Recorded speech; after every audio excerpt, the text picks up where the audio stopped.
Hello everyone and welcome back to another video from Crazy Gamer. In this video, I'm going to show you how to change the audio language within the Dota 2 game.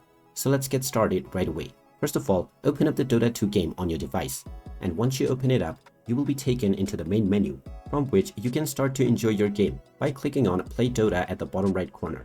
Now, if you wish to change the language for your audio within the game, just click on the gear icon at the top left corner, which will take you into the settings page. From here, click on Audio, and now underneath within the audio language section, you can click on the drop-down menu and choose whichever language you wish to use for your game. Once you choose your desired language, you can go back and start your game, and you will now notice that the audio will be changed into the language that you have just selected. You can change this setting back if you wish in the future by once again going back to the settings menu and the audio option. And there you have it.